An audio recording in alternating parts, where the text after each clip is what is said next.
Oke, selamat pagi anak-anak semua. Kita bertemu kembali di pagi hari ini. Kita belajar tentang materi lanjutan minggu kemarin, yaitu Allah memelihara ciptaannya.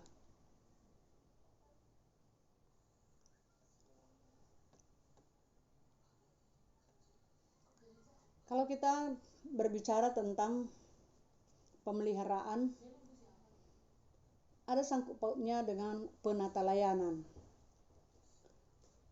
Penata layanan adalah orang yang diberi tanggung jawab untuk mengelola dan menguasai harta benda milik orang lain.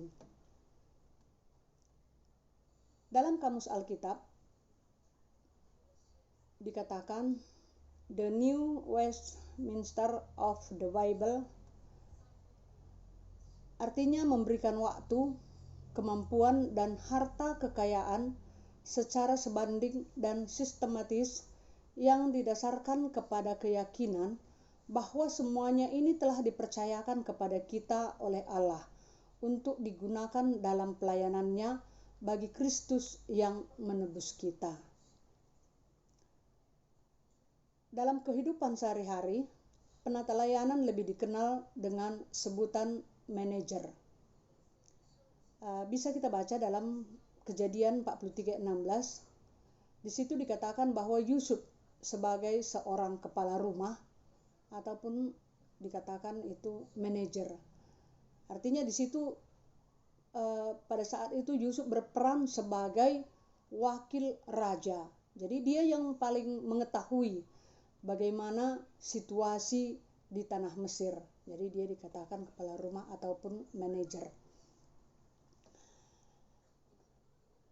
Kemudian kita tahu bahwa manusia adalah ciptaan Tuhan dan Allah yang dipercaya untuk melaksanakan penata layanan.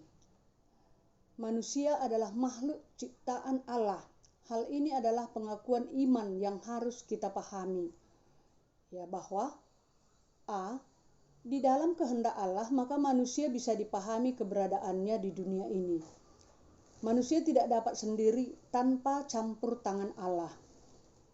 Artinya, kemampuan kita pun tidak bisa kita andalkan. Dan hidup kita artinya tergantung kepada Tuhan.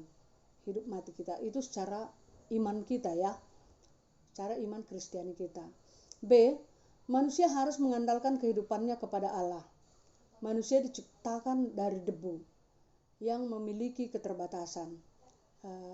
Kalau kita berkata tentang penciptaan manusia, kita tercipta dari debu, diciptakan dari debu, berarti kita itu artinya berasal dari dasar. Itu yang dikatakan membumi. Makanya kenapa manusia harus rendah hati? Karena kita tercipta dari debu ya, dari debu. Kita harus membumi. Manusia mati juga kembali ke tanah. Jadi untuk itu kita hanya dapat dalam hidup kita hanya dapat mengandalkan hidup kita, mengandalkan Tuhan dalam hidup kita. Dan hidup kita semuanya memiliki keterbatasan. Bisa kita baca dalam Roma 8 ayat 1-17. C. Manusia tidak boleh menguasai manusia lain, tetapi harus menghormati martabat dan menghormati kedaulatan Allah sebagai pencipta. Ya, artinya kita sama-sama manusia, tidak boleh saling menjajah, tidak boleh saling melecehkan, tidak boleh saling menghina, tetapi harus menghormati martabat dan menghormati kedaulatan Allah sebagai pencipta. Kita harus saling menghormati sesama. Dan kita harus menyadari bahwa kita itu sama-sama ciptaan Tuhan dengan orang lain. Ya. Dalam kitab Kejadian, kita melihat bagaimana Allah menciptakan manusia.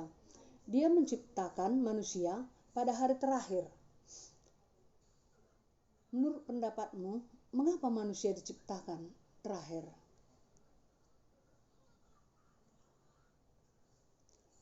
Sebelum Allah menciptakan manusia, terlebih dahulu Allah menciptakan alam semesta dan segalanya untuk tempat tinggal dan kebutuhan hidup manusia. Manusia perlu makan, tumbuhan, air, udara, binatang, dan sumber energi. Ia menciptakan lautan, daratan, sungai, kemudian baru tumbuhan dan hewan. Allah menyediakan tempat untuk hidup dan bertumbuh. Barulah ia menciptakan makhluknya ataupun manusia. Bisa kita baca dalam Kejadian 1 ayat 1 sampai 27. Setelah Allah menciptakan, setelah Allah menciptakan manusia, ia tidak meninggalkan begitu saja, tetapi ia terus berkarya dan dengan penuh kasih dan perhatian memelihara semua yang diciptakannya itu. Artinya semua yang diciptakannya dalam dunia ini. Di bawah ini, wujud kasih dan pemeliharaan Allah terhadap alam semesta ada 3 ini. Pertama, Kejadian 1 ayat 27 sampai 28. Dalam rangka memelihara alam semesta, Allah melibatkan manusia, yaitu manusia diberi tugas untuk menaklukkan bumi dan berkuasa atas semua binatang, mengusahakan dan memelihara Taman Eden. Kejadian 1 ayat 27 sampai 28 dan Kejadian 2 ayat 15. Melalui tugas ini terkandung makna bahwa ciptaan Allah diserahkan ke dalam tangan manusia untuk diatur dan dikelola. Bukan berarti manusia diberi hak untuk menggunakan sesuka hatinya. Dalam hal ini, manusia menjadi rekan sekerja Allah dalam menjaga kelestarian dan kelangsungan alam semesta. Artinya, tadi di atas kita sudah berbicara tentang penata layanan. Bahwa pada mulanya Allah menciptakan langit dan bumi beserta isinya dan dipelihara oleh Allah. Sekarang, tugas itu diberikan kepada manusia.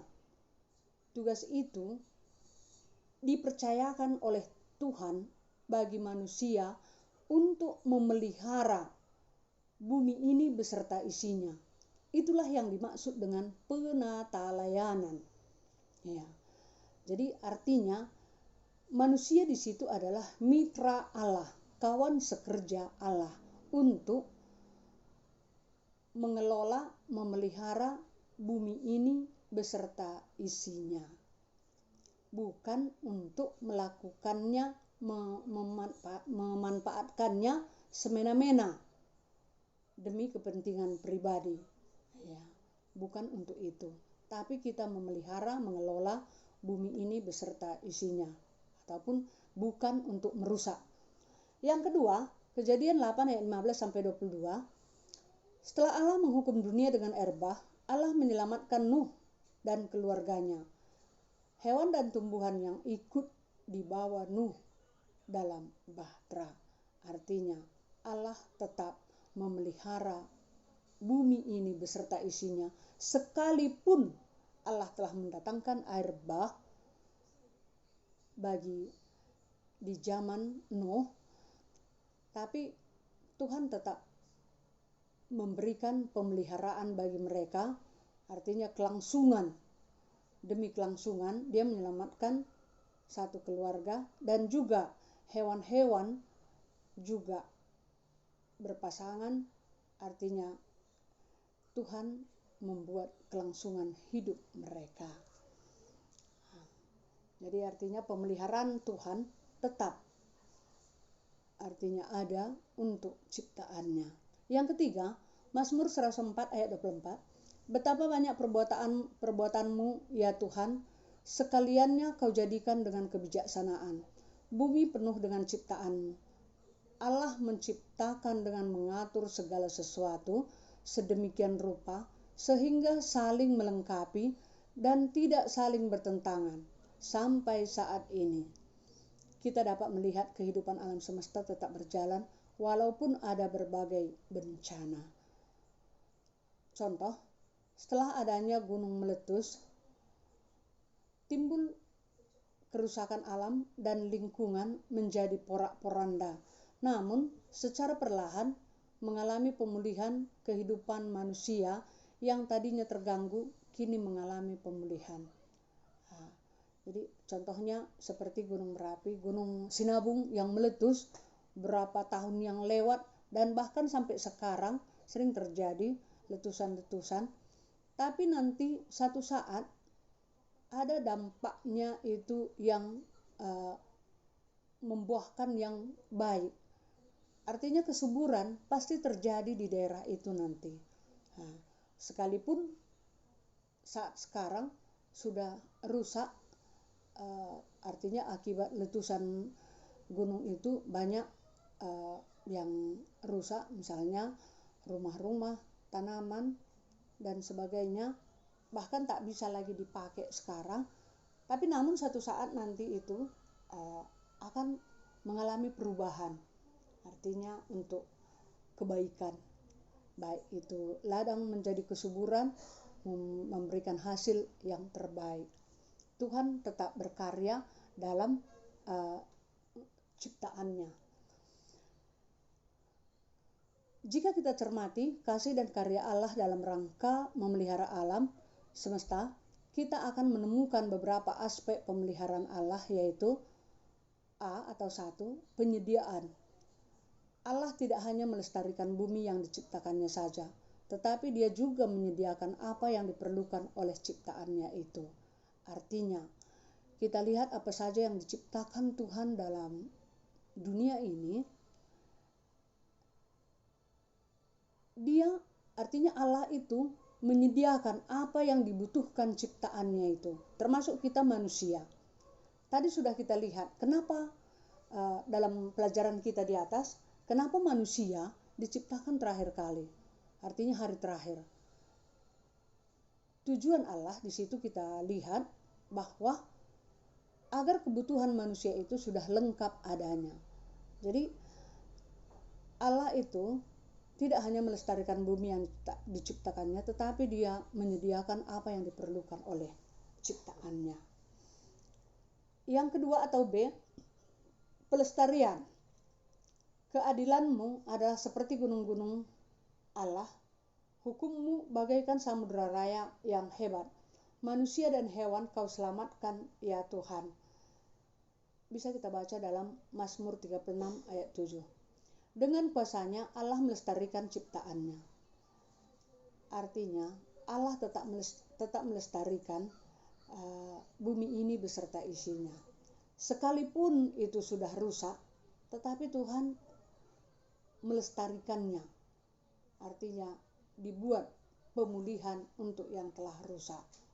Jadi artinya di sini kita tahu bahwa Allah itu melestarikan segalanya untuk bumi ini, terlebih kita ciptaannya. Yang ketiga yaitu pemerintahan. Allah memiliki otoritas penuh atas dunia. Dia berkuasa dan memerintah dunia ini. Semua peristiwa terjadi menurut kehendaknya dan dalam pengawasannya. Dia tidak pernah berhenti menunjukkan pemeliharaan dan kekuasaannya. Artinya hidup atau dunia ini adalah artinya otoritas adalah pemerintahan dari Tuhan. Dia yang berkuasa dalam dunia ini. Dan apapun yang terjadi di dunia ini, semua itu atas pengetahuan Tuhan. Dan segalanya menurut kehendak Tuhan. Jadi kita lihat tadi Dia tidak pernah berhenti menunjukkan pemeliharaan dan kekuasaannya.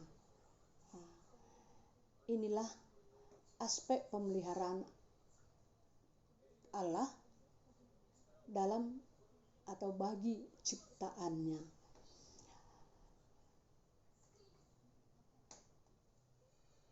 Inilah materi kita untuk hari ini. Kamu baca, bisa kamu tulis, baru kamu baca, simak, kemudian setelah itu kamu kerjakan tugas yang sudah tersedia di kolom tugas ini. Ada 2, yang pertama yaitu sebutkan 3 wujud kasih dan pemeliharaan Allah terhadap alam semesta. Yang kedua, sebutkan 3 aspek pemeliharaan Allah terhadap alam semesta. Sekian dan terima kasih. Tuhan Yesus memberkati.